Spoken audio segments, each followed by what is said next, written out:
Binge the full week ad-free over at patreon.com/inspired disorder. What you manifest in your mind, you can bring to reality. Education is the fifth and final installment in the Small Axe film series that you can find on Amazon Prime. Get yourself 30 free days with my link, inspireddisorder.com/prime. This is amazing. This is the fifth and final, directed by Steve McQueen as well. All of them were directed by him. This one tackles, obviously, in the title, spoilers, education, systematic racism in schools. No way. Super interesting. Overall, tomorrow I'm going to rank the movies in the Small Axe series from my least favorite to my most favorite. I enjoyed all of them. Let me say that. This one was really good. You're following this kid who can't read. As most public school systems around the world, it seems like, or at least in the UK and especially in the United States, kids falling through the cracks and not being able to learn, but also teachers unwilling to teach certain people, including minorities. This one is interesting because it shows, I believe it takes place maybe in the 80s in the UK. There's this kid who's in like middle school, let's say, somewhere around that age. He should be able to read. But they do these IQ tests, which I remember listening to a podcast. I believe it was Radio Lab. They did a series of podcasts called IQ, I believe, something like that, where they went into, and one of the episodes went into exposing IQ tests in America, and clearly they were used in the UK as well. IQ tests that were written in a way designed to make foreigners or anybody that wasn't a white Anglo-Saxon person, it's designed in a way for anybody that's not that to score poorly. And they do that by asking questions in a way that you would only know the answer if you were raised in like a standard white family. Like, just culturally, there's like references to things that aren't ubiquitous amongst all people. So because of these tests skewing foreigners, and in the UK, the big foreigner population, not only Pakistani, but also people from the West Indies, who migrated there to help do a bunch of different things in the UK. But because of systematic racism, they use these IQ tests as a way to eliminate kids of not only just kids of color, but also kids with actual low IQs that have developmental problems, learning disabilities. Would remove them from your classrooms, and they would ship them to a quote-unquote special school, which they had a different term in this movie for it. But these special schools had no intention on teaching kids or kind of finding a way to get through to these kids.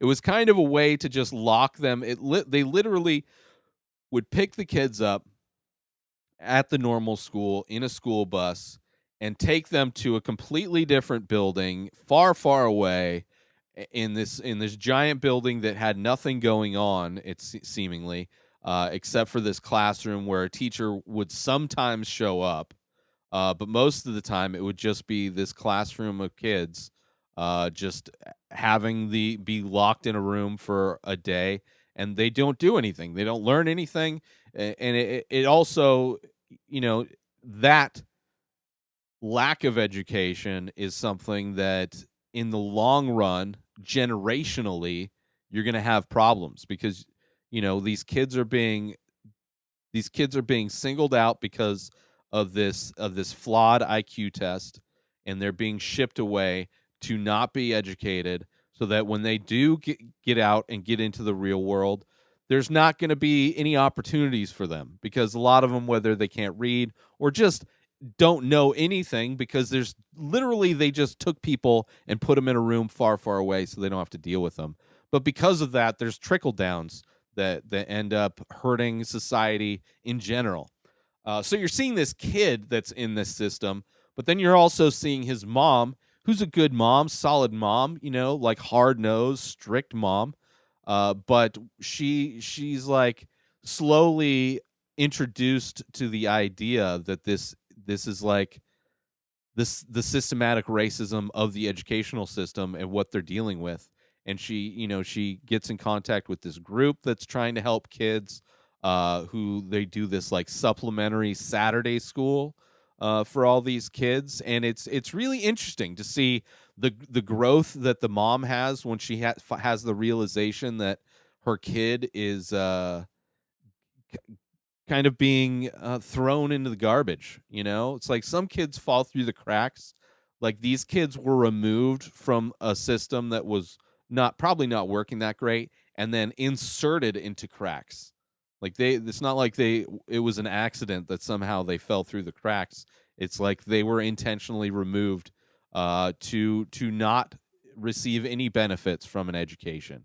um, so it's interesting. So you're seeing the kid kind of struggle with it, being removed from your friends in a time where kids love to pick on you, being taken to this quote unquote special school, where they're not doing anything to help improve your education, not doing anything to help you in the long run become a productive member of society. You're also seeing the mom out and how she deals with it. Super interesting. I really enjoyed it. Most of these films in the Small Axe series are pretty short. They're like an hour long. I think Mangrove was the only one that's like 90 minutes. So it's a pretty simple movie. But the growth, the thing that there's at the end of it after this kid starts going to Saturday school, where it's more non-traditional kind of education, but really well done. Like the person that is the teacher in the kind of the supplemental Saturday school, super interesting, super like so many, like that's like how they deal with education in this film, how they show like the complete contrast for a broken system versus like this supplemental education. It's like night and day. And I just loved it so much. And to see the growth of that kid kind of go from hiding his inability to read to kind of getting a passion to read once it's out in the open. And it's not like his family's not pretending anymore, 'cause that happens so much in like families, that they just, instead of handling an issue or trying to resolve an issue, they just pretend the issue doesn't exist. Like for me, I didn't have to like cover up my inability to read. Like I was able to read. I don't read very well. I think I have a mild form of dyslexia, but my color blindness is something that hid. Like I kind of knew. It was never confirmed until like my early 20s when I actually took colorblind tests. But I always just thought like I didn't learn my colors right, or like I couldn't tell the difference between some colors in certain lighting situations. But eventually I realized that I was colorblind. And once you kind of come to the realization of it and stop the constant denial, you you can have so much more growth once you're open and honest with your abilities or your inabilities, and trying to work within those. But yeah, Small Axe Education, highly recommend it. It was a great wrap up to the series, and I'm excited to break down and rank my top 5 Small Axe films in tomorrow's episode. Make sure you support our sponsors, Station House Coffee. Give them a follow on Instagram at Station House Coffee, and head on over to their website, stationhousecoffee.com, to pick yourself up some small batch, single origin, premium coffee brewed in Thetford Center, Vermont, and shipped directly to you. help support small business and support the small businesses that support this show. Give them a follow on Instagram, Station House Coffee, and go over to their website, stationhousecoffee.com, and order yourself some coffee today. New episodes of The Ray Taylor Show come out every single day. Subscribe on IGTV, YouTube, and everywhere else podcasts are found. Binge the full week ad-free over at patreon.com/Inspired Disorder. Buy Ray Taylor Show merch over at inspireddisorder.com, and follow the show on Instagram at Ray Taylor Show. Have a wonderful day, everybody. Peace out!